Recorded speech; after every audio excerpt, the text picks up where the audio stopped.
Welcome back to another episode of Small Ball with Kenny Beecham. And I truly do mean welcome back. You know, after the season, or during the season, we've been doing a really good job of making sure y'all get one episode a week. When I tell you I had one of the craziest travel weeks of my life last week, and that was the reason why you did not get an episode. I took my first flight when I was 21 years old, so a little bit later than a lot of people. And I would say I've had the most amount of luck when it comes to travel, where I rarely get delays. Obviously, I've taken off in one place and landed in another place successfully. You know, we do get the turbulence occasionally, but for the most part, I've been having really good luck with travel.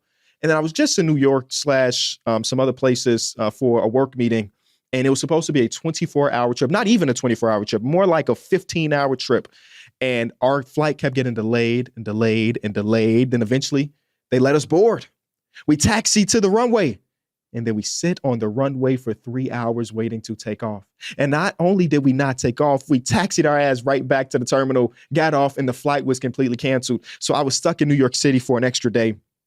And as they rescheduled these flights. It was 2 days later.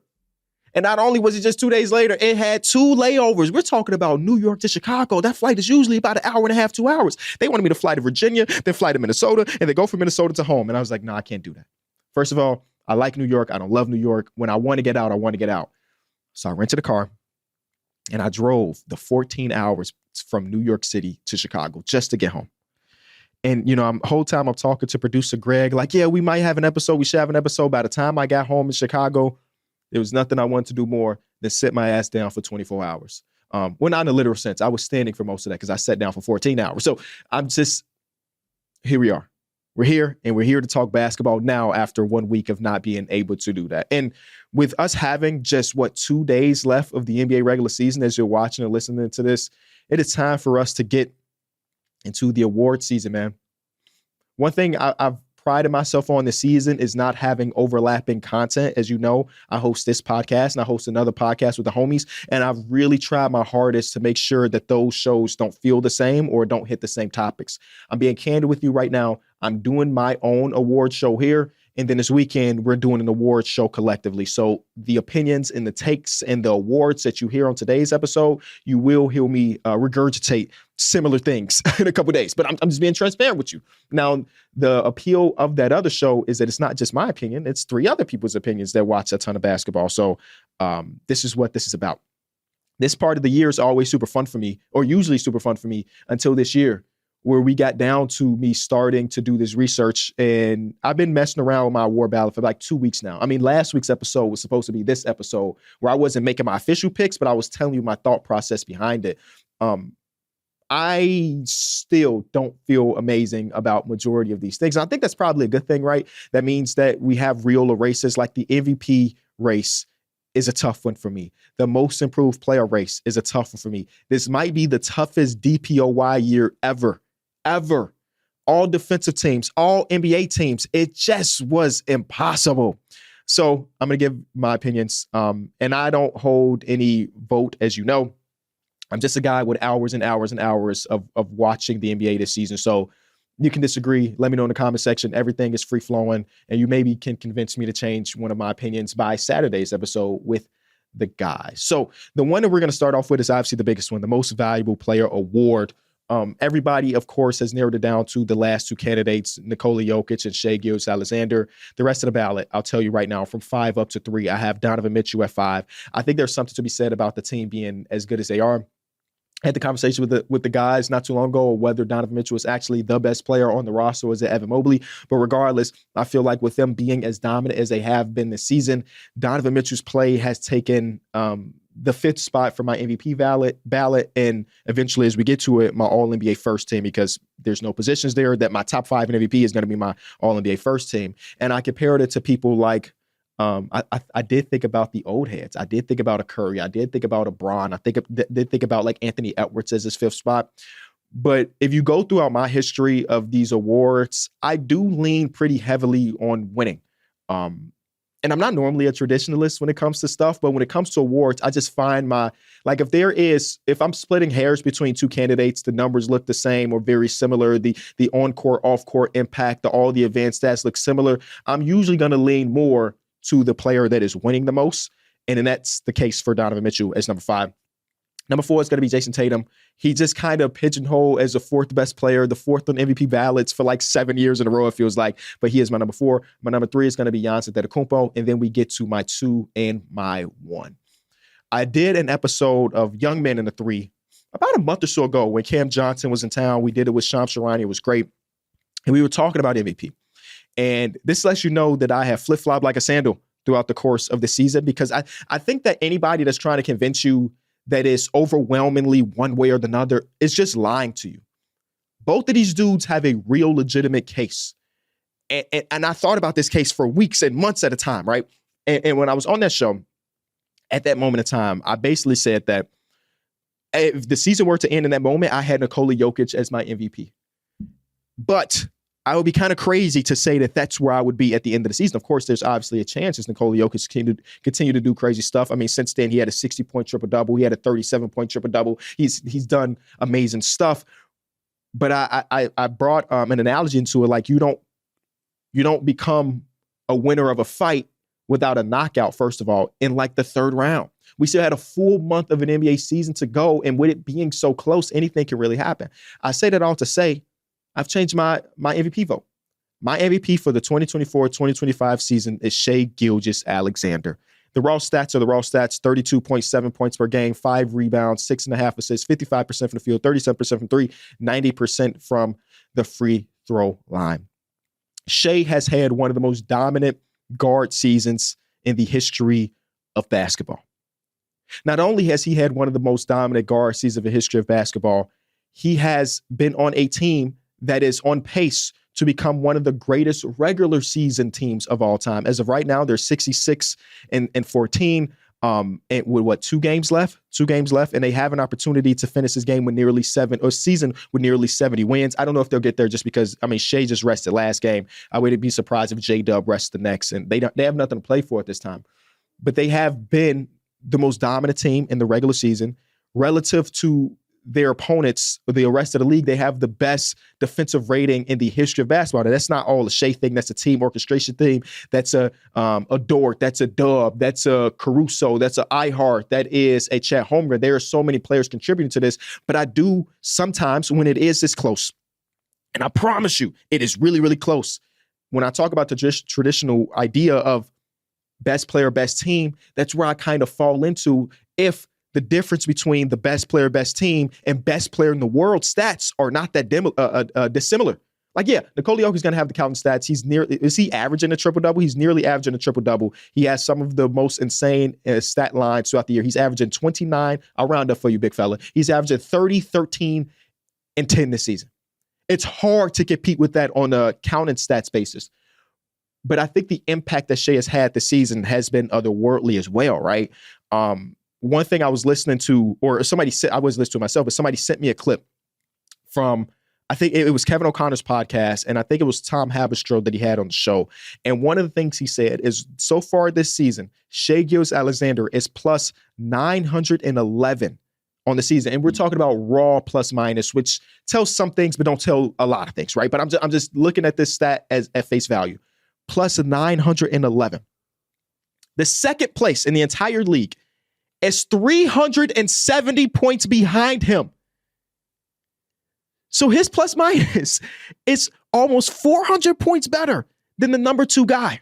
Jokic is number 3, by the way. He's obviously doing some crazy stuff, but it's not like Shai was about to be if it wasn't for them losing the last 2 games and then him resting this game and probably resting the rest of the season. He could have potentially been one of 3 players with a raw plus minus of plus 1,000. The other 2 guys doing that was Kevin Durant when he was on the Warriors and Steph Curry, who was on the Warriors.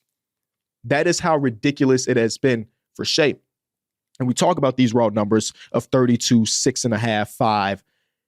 He hasn't played in 16 fourth quarters this season. 32, 6, and 5, with missing 10 to 12 minutes of work 16 times this year. It's been pure dominance. Leads the leagues in drives per game by a wide margin. We're talking about getting to the line or creating tough opportunities and finishing tough opportunities. No player in the world right now that is better than Shai Gilgeous-Alexander. And you think about him being a plus defender. Now, he does have the luxury of being a plus defender on a team full of plus defenders, right? So you can mask it in a way where there are times where Shea is able to just gamble on a day-to-day basis or a possession-by-possession basis, and it doesn't matter because, again, he's got Dort, he's got Dub, he's got Ihart, he's got Chet, he's got Caruso, he's got Wiggett. Like, there are a lot of plus defenders over there. So him being out there, being able to play the passing lanes and get steals and do that, that's not a detriment to the team because he's got so much on the back end, but he does end up doing that. And, in this MVP case for me, there is nothing negative I can say about the opposition in this, and opposition being Nikola Jokic. Again, 2 historic seasons happening simultaneously. And if you told me that Jokic was your MVP, I can't argue against it, right? I think the last ESPN straw poll had Shea winning pretty handily. That's actually kind of surprising to me. Because though Shea is my winner right now, and it's going to be my winner come Saturday, most likely, it's not like a big difference. It's not like the first time Nikola Jokic won MVP or the second time or even the third time won MVP where I felt pretty good about it. And it was like he was leagues ahead of number 2. Shea is not leagues ahead of number 2, in my opinion, because number 2 is Nikola Jokic. So MVP, man, it really was one of them tough years. And I guess it's good for the league, right? It's good for the league to have this. I think it does become very, and maybe I should just stay off social media, which has been one of my New Year's resolutions, but damn it, I'm failing at this. How toxic it is on a night-to-night basis between these two fan bases, or the guys that think Shea is MVP versus the guys that think Jokic is an MVP, because they're doing something that I did when I was growing up, which is missing out on the greatness of the other guy because I'm so much on this side. I'm rocking this Bulls hoodie, man, and when the Bulls were doing their thing, and I was, 14, 15 years old, I wasn't appreciating the greatness that was Bron in that time, right? Because I was so Derrick Rose, I was so Chicago Bulls, and, social media wasn't what it is right now, so it wasn't like I was on Twitter talking trash about Bron, but I had plenty of lunchroom conversations and arguments about the Bulls versus the Cavs, or LeBron James versus Derrick Rose, losing those fights on court and at the lunch table. But damn it, you can tell me anything. And I feel like that's what's happening right now. But because you're Team Shea, you're not looking at the greatness that is Nikola Jokic. Or if you're Team Jokic, you're looking at Shea with this different opinion from reality. So it's probably too late in the season to tell you that. But damn it, appreciate both of these players, man. They're both doing ridiculous stuff. Okay, enough of the MVP. Shout out to Giannis, Tatum, and Mitchell for rounding out that Rookie of the Year.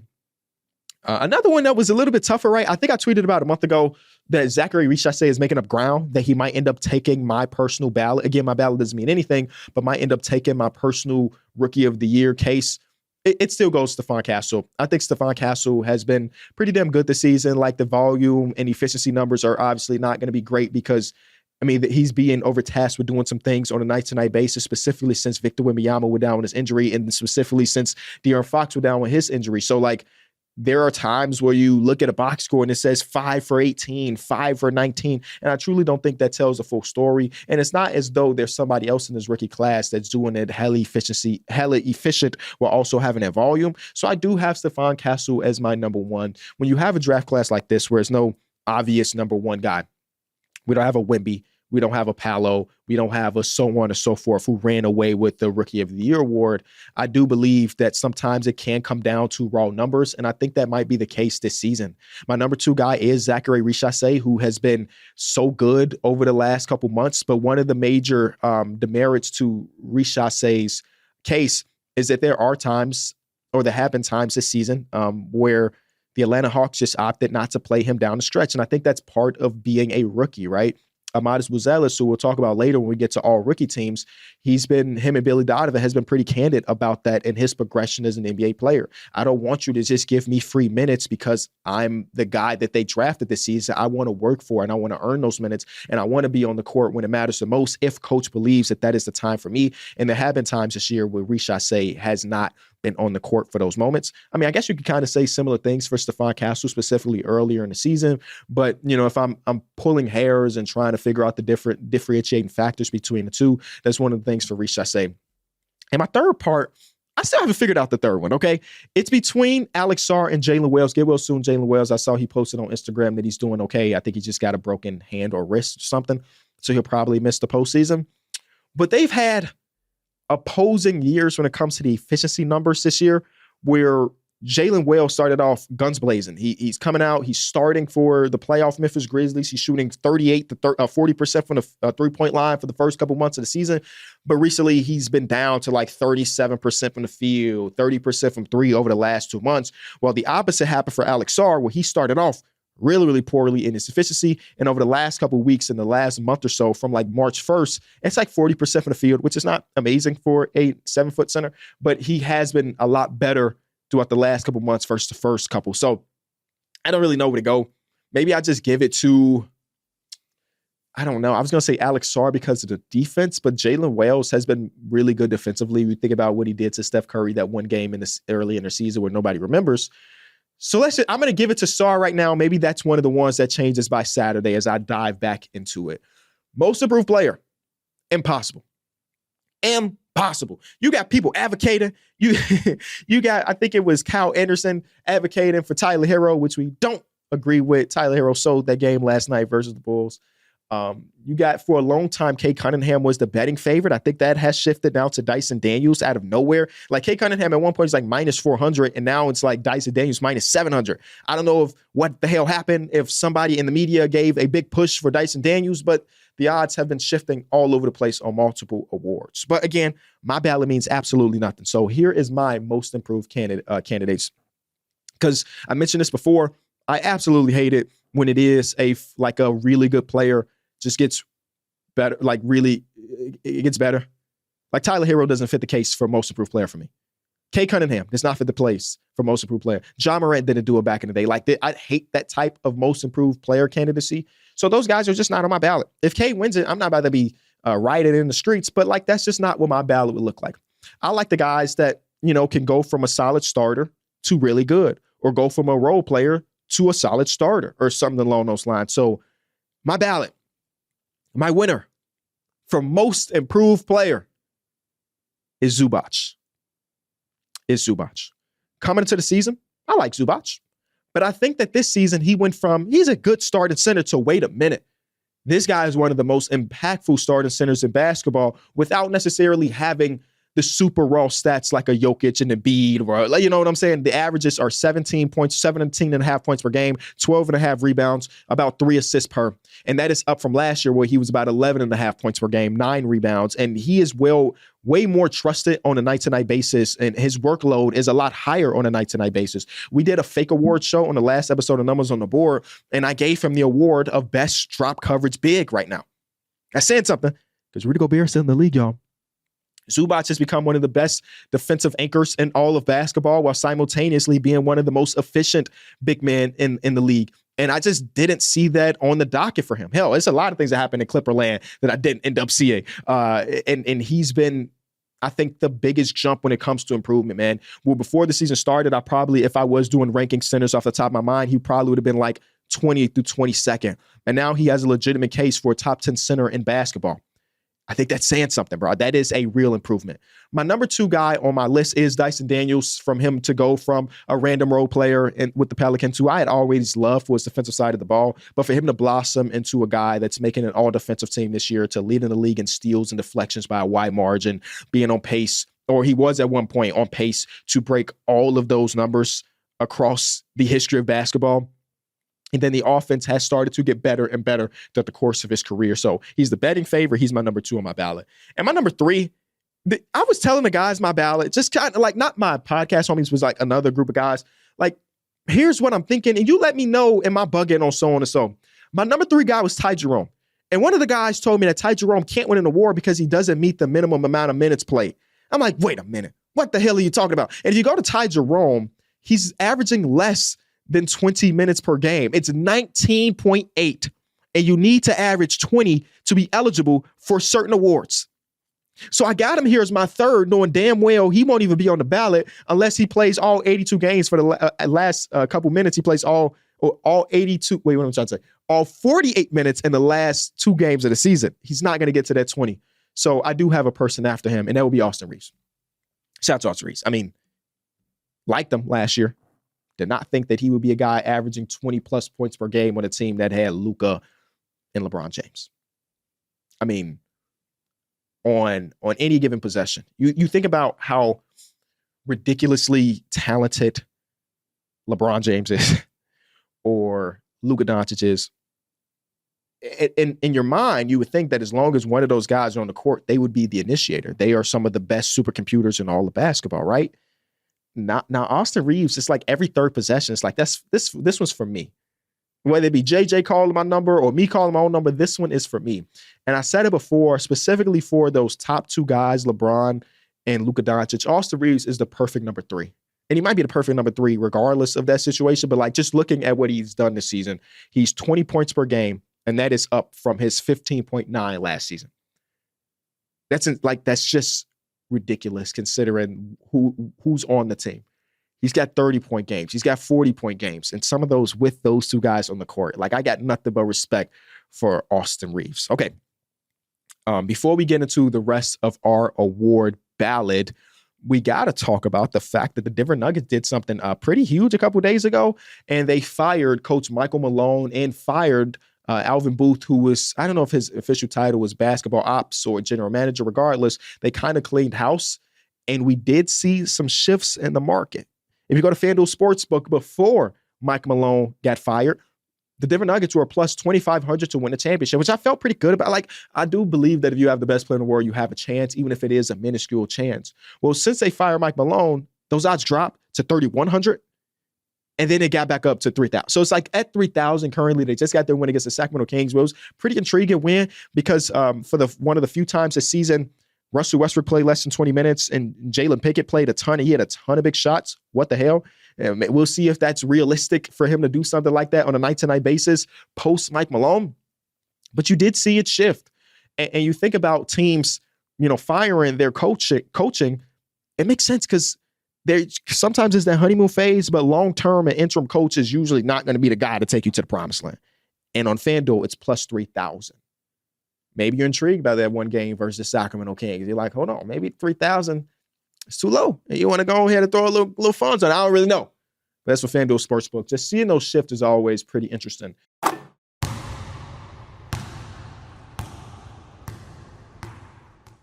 The NBA playoffs only come around once a year, so don't miss your chance to bet on all the clutch shots and legendary performances with FanDuel, America's #1 sports book. Right now, new customers can bet $5 to get $250 in bonus bets if the first bet wins. Personally, I'm looking at the Boston Celtics.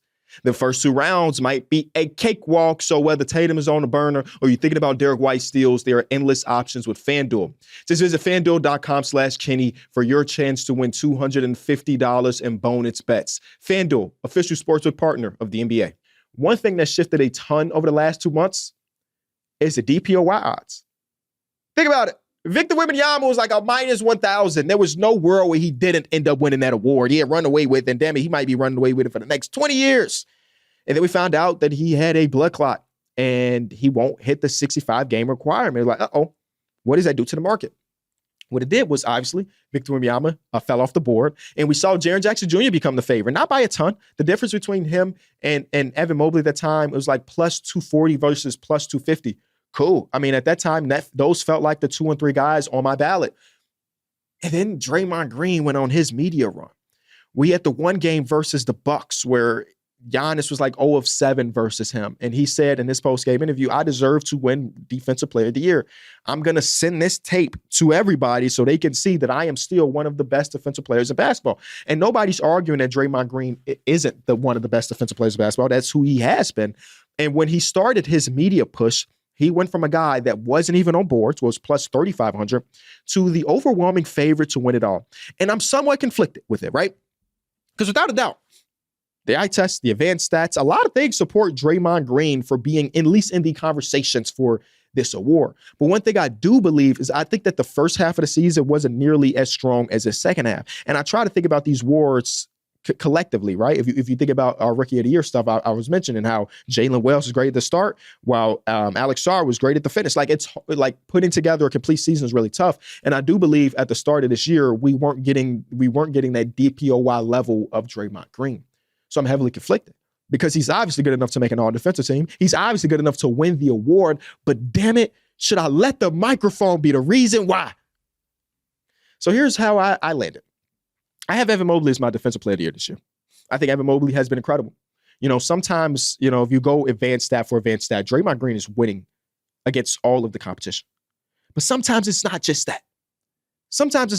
And I do believe that Evan Mobley has been the most complete defender from start to finish so far this season. We're talking the 82 game sample size. I do have Draymond Green as my number 2, though. If Draymond Green does end up winning, I'm not, complaining or anything, because again, he's a warranted type of guy. But I do have him number 2, and maybe that's me going against the microphone. I don't know. Is my own personal bias he's playing a part? Maybe. It's my ballot, and it doesn't mean anything. And my third guy is Amen Thompson. Every tier, if you look out throughout my history when it comes to these awards, I always try to give one perimeter player in the top 3, just because obviously the defense, the easiest shot in basketball is a layup. So I do like guys that protect the basket. That's why I've always been a big Rudy Gobert guy. I love Draymond Green's versatility to be able to play 5 full time since the Jimmy Butler trade. I do love that he is one of the best, defensive coordinators, on-court defensive coordinators in all of basketball. He does all of that stuff. But I do believe that occasionally these guard players, these wing defenders get underappreciated. And I've watched Amen Thompson at the year of his 21-year-old year completely take great players out of games. The Houston Rockets being as good of a defense as they are, I'm not giving it all to him, because you do have players like Dylan Brooks. And even though he's undersized and get overpowered quite a bit, Fred VanVleet I still look at as a good connecting defensive player.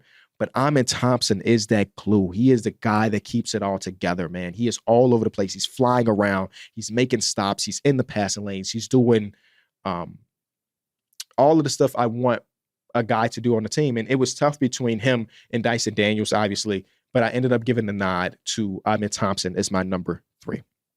An award that nobody cares about. 6th Man of the Year. I'm not even going to spend time talking about it. Here's my ballot. It's Pritchard 1. It's Malik Beasley 2. It's DeAndre Hunter 3.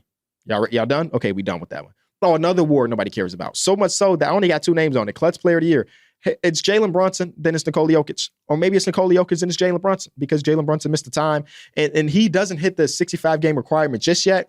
But they only have a couple games left. I think he's at 63. So as long as he plays 20 minutes in these last 2 games of the season, he'll qualify. All right, cool. Coach of the Year was tough, because I think you just immediately think, well, Kenny Atkinson, right? Kenny Atkinson, they went from a team that was a 4 seed last season to running away with the Eastern Conference. And for the majority of the season, I did feel that way. But I did end up giving it to JB Bickerstaff. To come into a team that had lost 27, 28 straight games, that had 14 total wins, and turn them around enough where not only are they a good team, let me look where they have a chance right now. They don't have a chance. They're going to be the 5th seed, more than likely, 5th seed, 6th seed. So avoiding the play-in completely, tripling the amount of wins that they had in the previous season. You just don't see that type of jump in the NBA almost ever. So I have to give credit to JB Bickerstaff.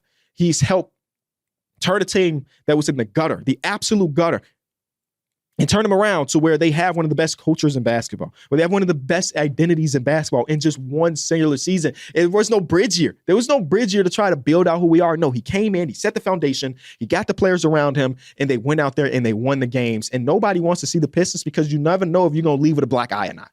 That's good culture. You know what I'm saying? But I do have Kenny Atkinson number 2, and I have Tyronn Lue number 3, because for him to be able to coach this team, and James Harden deserves a lot of love here as well. And I really struggled, and he did not make an All-NBA team, spoiler alert. For him to have, Kawhi Leonard not for the majority of the season, and for them to be, as of right now, sitting at a 4 seed as I record this episode, that's a lot into coaching, man. For them to be as good as they are defensively, that's a lot of the coaching staff. And Tyronn Lue's coaching, obviously they're going to give a lot of credit to the other people on the bench, whether it be a Van Gundy or so on and so forth, defensive coordinator. Tyronn Lue deserves that credit, so I do have him here as my 3. Okay, let's take a step back.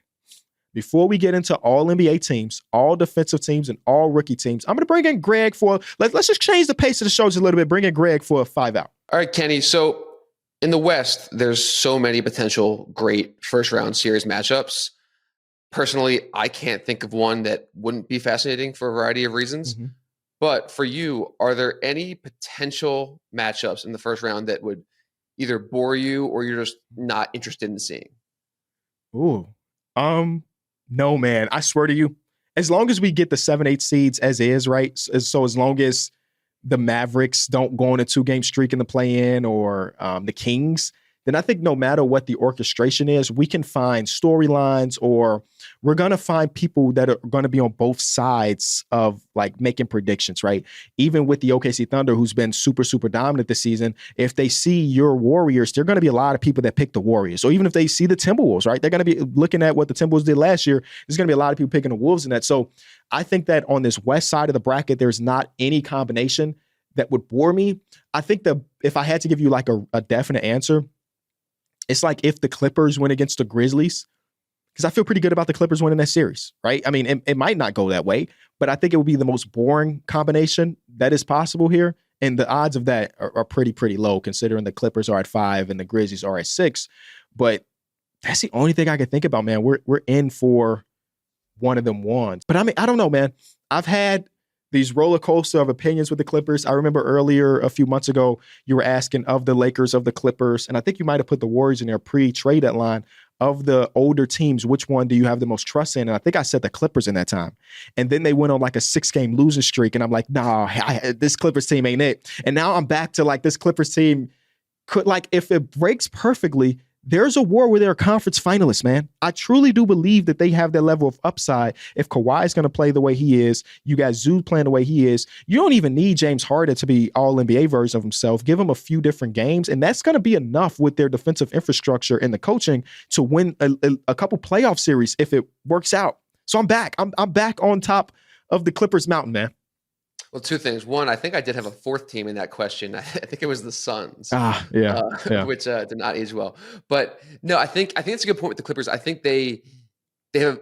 It's funny. They have a very real shot, to your point, of possibly getting to the conference finals. But I think as opposed to the Lakers, the Thunder, the Warriors, maybe even the Timberwolves, and the Nuggets, I don't think anybody really thinks the Clippers have a real shot of winning it all. Yeah. Even though they have a real shot of getting to the conference finals, whereas the Warriors, the Lakers, the Nuggets could lose first round. But like people could see a world where they get it to the finals and make something happen. Yeah, I think, it goes back to the conversation of ceiling and floors, right? Where, those teams that you mentioned, if we saw the Lakers in the championship, I don't think anybody would be surprised. It would be a great story, right, considering how big of a change they made. But like, there's a real possibility there. Obviously, OKC is there. Your Warriors, even after what Harrison Barnes did to them, like there's a chance or a higher chance of those teams going on a finals run versus the Clippers. But also, I think the Clippers' floor might be higher than some of those teams at the same time. 100%. 100%. There's a lot of variance in Warriors land, it seems like, depending on who the matchup is, right? Like some teams y'all match up perfectly against, and some teams like the Nuggets is a tough series for y'all, regardless of who's on the roster or who's coaching it. I don't know who I would take in that series. Like that's a really fascinating potential first round. This is a bit of a separate discussion, but do you think the NBA has always been this matchup dependent? Like I feel like this year specifically, like if you look at the Western matchup, the Western playoff series, it's not really about like who's better and who's worse. It's just like who matches up better. I think this is the second year that I felt that way. I think last year was very matchup dependent as well. And I said that, and people thought that was a shot at the Dallas Mavericks when it really wasn't. Like, it broke perfectly for you to do, and you still have to do it, right? But they matched up so well against that young OKC team, and they had a great scheme to beat them, considering that the Thunder gave up a lot of corner threes. And hey, I'm Luka Doncic. I generate the most corner threes in basketball, and PJ Washington happened to be on the burner in that season. But before last year, or maybe it goes back to like 3 to 4 years, if I'm just going to be lenient with it. There were like we knew that the Warriors were going to the finals.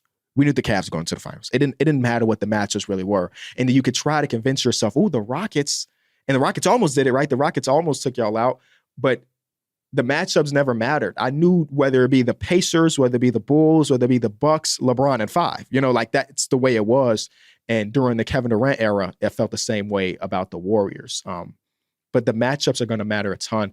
And I wonder how much we see on this last day of the season, teams try to finagle the matchups, right? The way the NBA is trying to prevent that from happening is we have 2 tip-off times. It's like 12 Central and it's 2 Central. And you don't have time to make a game plan because the opponent that you're trying to get away from is also playing. So you don't know how that game is going to go. But I was talking to the guys, it's like every bench has 13 assistant coaches. Somebody's going to have an iPad watching every game. And it's going to be very apparent if somebody pulls a Darko Rajakovic and you see like Nikola Jokic or Jamal Murray not play a fourth quarter of a meaningful game because they're trying to play the system. I also believe in basketball karma, and I think it's not good to try to pick a matchup and lose a game. Yeah. But to what we were just saying, I was just thinking that the way it used to, talking about matchups and if the league's always been matchup dependent, I think that the best teams used to finish in the top 3 to 4 in each conference. Mm-hmm. And now you could make an argument that's still the case. But like the Warriors, the Lakers, some of these older teams that have these legends that theoretically could go on these runs.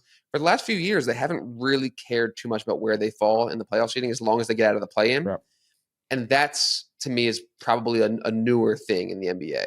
Yeah, I mean, this would be another year where some of the top teams in the league are the younger teams, right? The teams with the best injury luck in the legs to survive an 82-game season where like the Boston Celtics. I wouldn't even consider the Boston Celtics a young team, but they have young talent at the top with Jaylen Brown and Jason Tatum. And Jason Tatum plays every fucking game imaginable. Even when he hurt his ankle and they weren't playing for anything, it's like, I'll be back in 2 games. And then you had OKC the previous year. You had the Minnesota Timberwolves, who weren't necessarily a young team when it comes to average age, but like their star player in Anthony Edwards being at that time 23 years old. So yeah, I mean, these younger teams, and now we got the Rockets and we got the Thunder as our young teams this year holding it down at the top of the seeding. It's not like those other teams are taking nights off necessarily, but I do believe that the 82-game season becomes a drag for a 35-year-old, 40-year-old superstar. While Alperen Şengün, Amen Thompson, those guys could just run all day they want because they got the legs for it. I mean, this year might be the year of the referendum on the question of experience, because I think up to this point we kind of think, yeah, like who cares where these teams finish as long as they're in the playoffs, and if they're playing like, if the Warriors, the Lakers meet up with the Rockets, like a lot of people will pick the older teams because of quote unquote experience. But if that proves to not be enough and young legs beat the old legs, that conversation might be kind of over. Yeah, historically it has been experience, but I do believe that if it's going to be any year where the experience is not like the first thing you think about, it's going to be this year, with the Thunder being the best team in basketball. Again, there are a lot of people that still don't believe them just because of they're super young. But a 66 regular season win team, and they have 1 loss against the Eastern Conference all season long. Like that team has been as dominant as any team. And I don't think it'll change too much. Hypothetically, if the OKC Thunder go on to win a championship with their average age being 25, 24, whatever it may be, I don't think we're about to start looking at every single team as like young and exciting and good as a championship team. I think this team just might be different. It might be the anomaly, might be the outlier in that whole conversation because they have potentially the MVP of the league and a guy that projects to maybe win a DPOY one season, another all-star, a great coach, and 17 dudes that can fill any void on the team. Like they just might be the anomaly young team that could win it all. I agree with that. I think it's actually the reverse, where the confidence in these older teams will start to wane if they can't get it done against some of the more inexperienced younger teams. Yeah, I could definitely see that. It's not, now that I'm looking at it, it's not a ton of super old teams. It's kind of just like the Warriors top 3 is pretty old, but the rest of the roster is pretty young. The Lakers have LeBron, but the rest of their roster is relatively young, with Luka being 26, Austin Reeves being 25, Rui being 25. Like, they're more like middle of the pack in age, I guess is probably the best way to say it. Yeah, but I guess with the Clippers too, to me, I view old teams. The Clippers are old team. To me, I view it as their old guy or old players have to be great for them to win. That's fair. Yeah, with Harden being 30s, Kawhi being 30s, you need both of them. Yeah, that's LeBron, fair. Steph, yeah. Because, there's no team that's going to have the average age of 36, right? They're always going to have a few young guys, average age guys sprinkled in. So that's probably the best way to look at it. Yeah, I agree with that.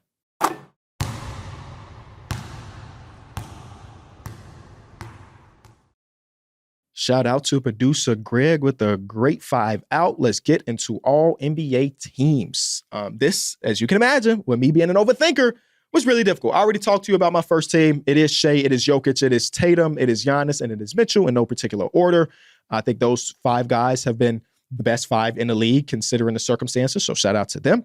Then we get to the second team. And that's where we got some real conversations happening. Like I mentioned, my last first team guy being Donovan Mitchell means that a guy like Anthony Edwards, LeBron James, Steph Curry, those guys get pushed to the second team. And they have to be second team because I thought about them being first team, right? Shout out to our old guys and Bron. And again, I just don't know what part of my personal biases are playing when I think about Bron's season or I think about Curry's season. And it may be because what they're doing is so much more impressive considering their older age. And I don't know if that's fair with all NBA, but you cannot deny the fact that these guys deserve to be on one of the 3 teams, whether they be first team, second team, or third team. And they both landed on my second team. So Anthony Edwards, LeBron James, Steph Curry, shout out to Ant-Man. My boy Derek, I'm telling you, go listen to the Numbers on the Board podcast. In our fake awards show, we were giving out awards where we all came up with different names. And he called Anthony Edwards, he gave him the Loki Award. Not low-key, but Loki. If you play Marvel Rivals, you know that ultimate is him taking your ability and using your abilities. Because Anthony Edwards took Steph Curry's shooting or Damian Lillard's shooting point. He took the way Luka Doncic plays on the double team. He's watching other superstars do things across basketball. And he said, I can do that. And he's been doing it. It's been incredible. And I think it'll be more of a story if they didn't start off and have a random game where they let the Bucks go on a 30-4 run, whatever the hell it was in the game. That's beside the point. I do still got a lot of love for Anthony Edwards and his progression this season.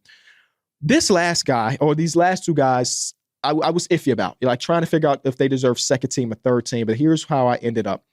I ended up putting Brunson on the second team. Again, Brunson has not officially hit the 65 game marks. So I would hope that he ends up playing these last 2 games so that he can end up making it. But I could also see a world where the team doesn't care. They have their 3 seed wrapped up. And it's like, do we want to risk him having another injury just for him to make an All-NBA appearance? So I could see it either way, but I do have him on our second team. And I think it's kind of forgotten about because he missed so much time, how ridiculous of a season Jalen Brunson is having 26 points per game, 3 rebounds, 7.5 assists, 49% from the field, 38% from 3. He and one of the best closers in basketball. Clutch player of the year, I think I gave it to him, right? Clutch player of the year as well. So like it kind of gets lost because he missed like 20 or so games after his big ankle injury, but I have to show the utmost amount of respect. Then I have Evan Mobley. Again, with him winning Defensive Player of the Year and him having that great jump on the offensive side of the ball, I mentioned earlier having a conversation on whether or not he's actually the best, most impactful player on the Cleveland Cavaliers. And some nights I truly, truly do believe that obviously he won't have the offensive upside of a Donovan Mitchell or a Darius Garland. But I think that overall on both sides of the floor, you can feel how ridiculously important he is on a night-to-night basis. So he ends up making the last spot of my second team. Now, I fought about him with a couple guys ended up being on my third team, like a Cade Cunningham. I truly did think about putting Cade Cunningham second team versus third team, but he will end up falling in that third spot. I had Jaren Jackson Jr. on my second team for the majority of the season, just for Evan Mobley to take that last spot as well. I got Karl-Anthony Towns here. Shout out to Karl-Anthony Towns, another guy that was playing so great basketball. And again, it kind of gets lost, not because he personally got injured, but because when the Jalen Brunson injury happened, people kind of just forgot about what Karl-Anthony Towns was doing because it was a rough part of the season for them collectively. Karl-Anthony Towns has been ridiculously great this year. Then we get to these last 2 spots.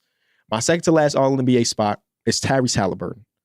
I understand that he started off the season really, really slow, not looking like the normal version of himself. But as of the last 60 games or so, he has been as impactful of a point guard as almost anybody in basketball. And that is saying a lot. His efficiency numbers are back up. He is still one of the best passers in all of basketball. He's basically like 20-10 over the last 60 games. And the Pacers, since January 1st, has been one of the best teams in basketball. So I can't help but to put my guy Tyrese Halliburton on the All-NBA team. One of those cases where you make All-NBA without making an All-Star appearance. But it is what it is. And his last spot, I've been fighting. I'll tell you why I landed on. But here are the people I was trying to decide between. I was trying to decide between Alperen Sengun for Rockets representation, obviously. I was trying to decide between James Harden because even though his efficiency numbers don't look as good this year as some of his previous seasons, them being as good as they are, he held that ship. And he's the old Jason Tatum where you're just not – he's going to play every single game. Even when he got injured. Was that against Lou Dort? I feel like every injury is against Lou Dort. Was that against Lou Dort where they say he was walking around like a pirate? Don't matter. He played next game. Like, I have to show some level of respect for these old heads that are holding things down. So it's between him. It was between, who did I just mention again? It was between Alperen Sengun. It's between him. And it was between J-Dub. And I guess Kevin Durant. But fucking 11 seed. I'm not giving an 11 seed all the way. So I'll go those three. And ultimately, I end up going with Dub. I went J-Dub on my third team. It wasn't the easiest decision. But I think that when you consider how dominant this team has been, it makes sense for them to have 2 all-NBA performers. And it's not like he's unwarranted. So I kind of just went, again, going to my traditionalist mindset of being on the best team and being that impactful on the best team. And I think one of the things that get lost in the shuffle is his defensive impact, which I guess we'll get into in a second here. But he's one of the best help defenders in all of basketball. And that is something that may get lost in watching them play. So that is my all-NBA teams. Apologizing to some really good players that ultimately didn't end up making it. Again, the Hardens and the Durants and the Senguns. All defensive. You know what I think is very weird? The fact that all defensive only has 2 teams. Until 1989, all-NBA was only 2 teams. And then they said, hey, we're expanding the league. Hey, there's a lot of talent in this league. So how about we give it a third all-NBA team? And for whatever reason, they just don't care about defense enough to give us an all-NBA defensive third team. So damn it, this is my podcast and an unofficial ballot. So I have 3 all-defensive teams because there's so much great defense across basketball. Anybody tell you otherwise is lying or not watching the games. Here's my first team. As you can imagine, Evan Mobley, Draymond Green, Amen Thompson. Those are my top 3 in Defensive Player of the Year. And these last 2 spots, I gave to Dyson Daniels and Jaren Jackson Jr. It was tough to leave Lou Dort off of that first team, but I did ultimately go with the Steals Machine, the Great Barrier Thief, and then Jaren Jackson Jr., who almost ended up third on my official ballot, but I opted again to go with a perimeter guy. Second team is going to be Dort, who could just also eliminate somebody from a game completely. He is built like a linebacker. Damn it, sometimes I feel like he is playing football, but he's such a great defensive player, and I can't look past that. And he probably deserves to be on first team, but he ended up on second team for me. I guess there's room for change. Then we have Rudy Gobert. I think Rudy Gobert's defensive season has got lost this year. I think it's got lost this season, but he hasn't been as great start to finish as he was last year or any of his other years of being the DPOY. But you can't convince me that he doesn't deserve to be on this team because I would just say you're not really watching the Minnesota Timberwolves. He is still so integral. It's important for what the Minnesota Timberwolves are doing on the defensive side of the ball. Right now, they're still the 5th best defense in hoops. And of course, a lot of people get credit for that, but there's nobody that deserves more credit than the anchor. And I'm traditionally going to go anchor when it comes to these things. Then I do have Big Zoo. Best drop coverage big in basketball this season. I don't know if he's going to retain that title next season, but the Clippers, also one of the greatest defensive teams in the league, being at number 4 or number 3, depending on what day you check. They have a lot of people that are on this side of the ball and amazing at it. But again, the anchor, preventing layups, preventing, just offensive players from being able to get into their bag. That's what these anchors end up doing. Then I have OG Anunoby, who started to advocate for himself a little bit. I kind of like the fact that some dudes are advocating, everybody but Draymond Green. I'm kidding, Trey. But OG did advocate for himself. I think he also is a guy that could be first team, but it's not enough spots. The Knicks collectively are not very good defensively, but OG is the guy. If there's anybody on that team, it is OG Anunoby. He will completely take players out of a game. He completely has stretches on the defensive side of the ball where your team can't score because of OG, like a 5v1. He's that impactful defensive player. So I think that maybe I gave the nod to some of these other guys because of the team thing, but it's not a team award, whatever. Then I do have Dub. Rounding out my all-defensive second team. As I mentioned, one of the best help defensive players in all the hoops from the perimeter position. And like the advanced defensive stats absolutely love J-Dub. And it makes sense. He is that good of a player. So that's my second team. Here's my third team. We have Toumani Camara, who for a lot of the season, I was going on the other pod and saying like, yeah, Toumani's going to make like a first team all defense. He fell to third, man. As after more research and more film study, he ended up falling to my number 3, third team. Bam Adebayo, also still one of the better defensive bigs in all of basketball. It's just nobody's watching the Miami Heat anymore since the Jimmy trade, and I guess before the Jimmy trade. Then I have Derek White. Derek White always going to be in those conversations. Chris Dunn would be higher on my list, but again, one of the guys told me Chris Dunn didn't meet the requirement, but Chris Dunn is averaging 23.8 minutes per game. So how does he not meet the requirement? I'm just going to take his word at face value because this is somebody that's in the league, like not just one of my dudes from high school. It was somebody that's in the league that's like, no, Dunn doesn't fit the requirement. Damn it. This team is fictional anyway, so he's going to meet the requirements here. And then my last guy on my third team on defensive, Andrew Nimhard. I absolutely have a soft spot for Nimhard on defensive side of the ball, picking players up 94 feet, having the assignment of the opposing team's best guard on a night-to-night basis and doing some pretty damn good stuff there as well. So that's the all-defensive team. 15 guys, 15 elite-level defensive players. You let me know what you agree or disagree with. And then lastly, before we get out of here, I do have AskKB too. It's my all-rookie teams. I'm just going to read these. No explanation needed. None of this stuff matters. Stephon Castle, Zachary Richase, Sar, Wales, Modest Buzelis. Yes, damn it, I did end up going with the Bulls player number on the first team. Khalil Ware, Zach Edey, Bub Carrington, Cal Filipowski, who I've watched like 7 minutes total of, but his stats look pretty good. And Keyshawn George round out the second team. My apologies to Justin Edwards, basically. That's my ballot. The meaningless YouTuber content creator ballot. It's a lot. Hopefully I gave good rationalization behind my award winners, and maybe you can convince me otherwise in the comment section or hit me up on Twitter or Instagram, wherever you may see fit. Let's get into AskKB with some of the questions from the audience. This first one comes from DC Wizards, which is super funny when you hear what this question is. What team do you think Cooper Flagg fits best on? Wizards fan asking me about Cooper Flagg. He ready for the lottery, baby. What are we, a month away? A little less than a month away from the lottery. I'm not just pandering to you because you asked this question, DC Wizards. I do like Cooper Flagg's fit on the Wizards. You think about what that potential defense can look like when it matters. Him, Sar, George, who I'm really excited about as a defensive player, Bilal Coulibaly. I don't know if that offensive upside is there for them as of right now if they ended up with Cooper Flagg, but I really, really do like, if we're just talking about the fit, really like the fit. I like the fit of him in Chicago, as you can imagine. But my number one team objectively is going to be the Wizards. You know, some of these other teams, like I keep hearing people say like that they don't want to see him in Charlotte, which I guess I kind of understand. Charlotte has been awful over the last couple of years, but like I'm giving new management, new ownership a pass and say like him in Charlotte wouldn't be that bad. Like, yeah, they could use some culture shifting. Yeah, they could use this or that, but like him, LaMelo, if he ends up being on the team next season, and like Brandon Miller is a phenomenal top three to really be building around, and maybe Mark Williams if they decide that they want to keep him. But yeah, I also like the idea of him playing in Brooklyn, mostly because Brooklyn jerseys look really nice.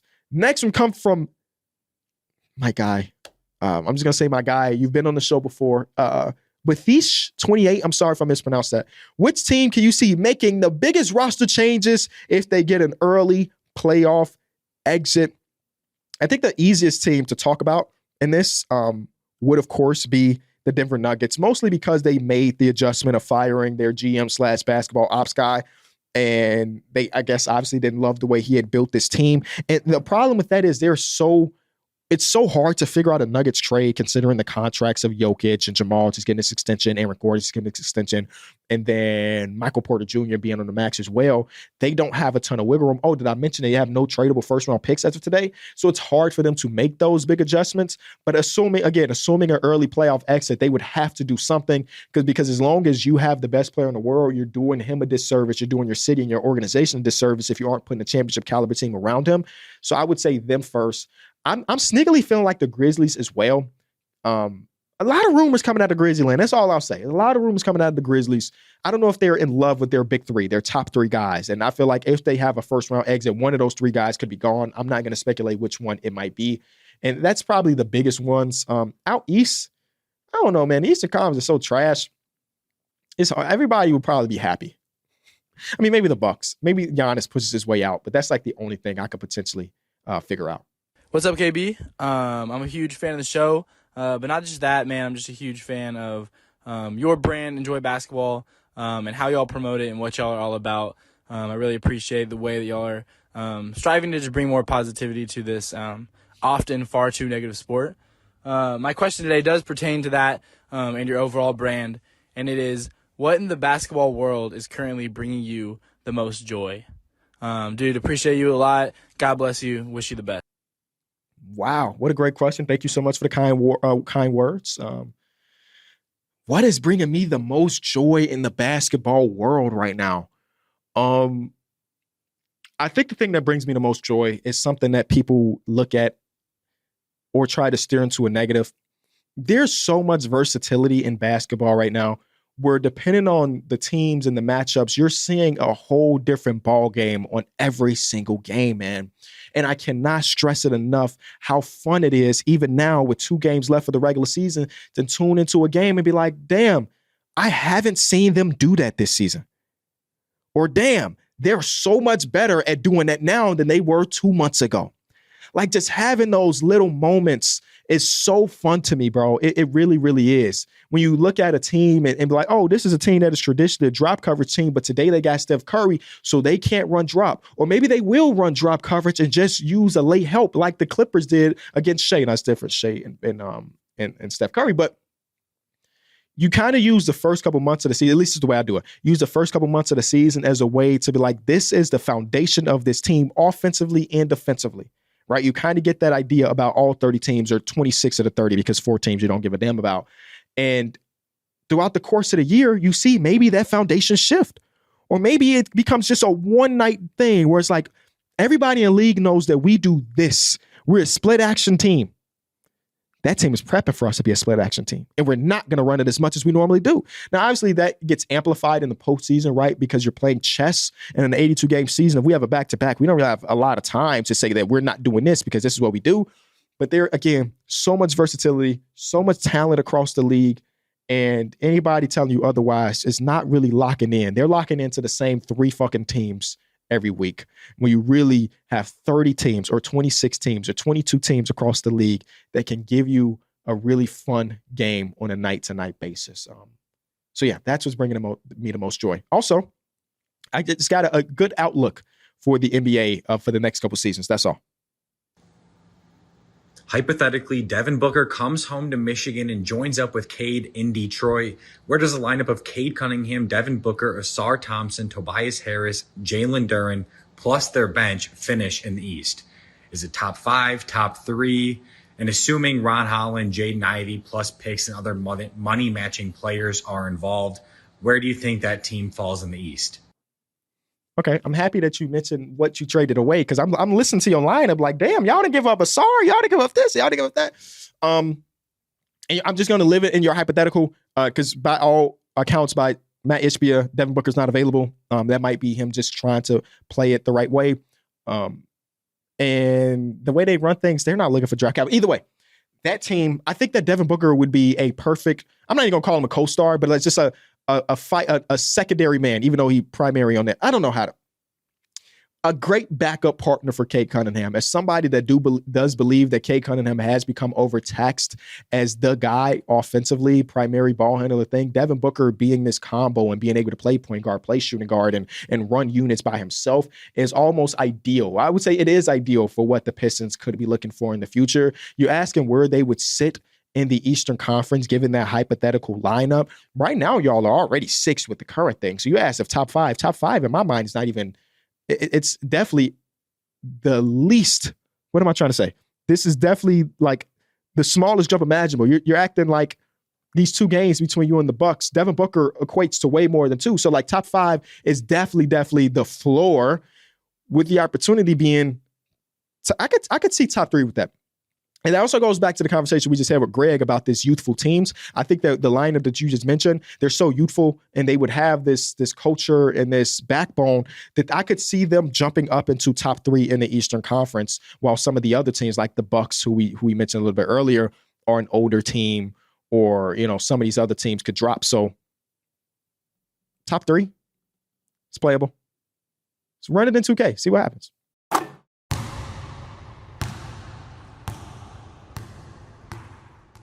Hopefully that was another great edition of Small Ball for you at home. If you enjoyed it, be sure to leave it a like, subscribe to the channel, go over to the audio platforms, go 5 stars. I guess you can write comments on Spotify. I didn't know that was a thing until recently. So maybe drop a comment on Spotify. Let me know what you agree or disagree with. At the end of the day, we are talking basketball, and it doesn't matter. I would love one day to have an official vote.